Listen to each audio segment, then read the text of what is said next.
এটা স্বপ্ন নাকি সত্যি? আর্সেনাল সমর্থকদের চোখের সামনে যা ঘটছে সেটা বহু দিনের অপেক্ষার পর পাওয়া যেন এক বাস্তব রূপকথা। অবিশ্বাস্য লাগাটাই খুবই স্বাভাবিক। 23 ম্যাচ শেষে প্রিমিয়ার লিগের শীর্ষে থাকা কোনো দলকে ইদানিং ভালো খেলছে বলা আসলে অবিচার। এই ছন্দ গড়ে উঠেছে সময় নিয়ে, ধৈর্য আর বিশ্বাসের ওপর। আর সেই ছন্দে চ্যাম্পিয়ন্স লিগে আর্সেনাল যোগ করেছে সোনালী পালক। কায়রাতের বিপক্ষে ৩-২ জয়ের রাতে তারা শুধু আরেকটি ম্যাচ জেতেনি, লিগ পর্বের ৮ ম্যাচের ৮টিতেই জয় তুলে নিয়ে লিখেছে নতুন এক অধ্যায়। সংখ্যাগুলো চোখ ধাঁধানো। ৮ ম্যাচে 23 গোল। গোল হজমও করেছে সবচেয়ে কম, মাত্র ৪। নতুন ফরম্যাটের চ্যাম্পিয়ন্স লিগে প্রথম দল হিসেবে এমন কীর্তি।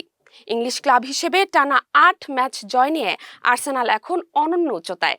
এই রাতে মিকেল আর্তেতার জন্য ছিল ব্যক্তিগত আনন্দ। আর্সেনাল কোচ হিসেবে ৩২৬তম ম্যাচে ২০০তম জয়।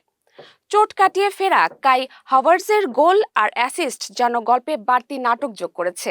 সামনে মার্চে শেষ ১৬ ফিরতি লিগ ম্যাচ ঘরের মাঠে। প্রশ্ন শুধু একটাই, এই রূপকথার শেষটা কি এবার ট্রফির কাছাকাছি?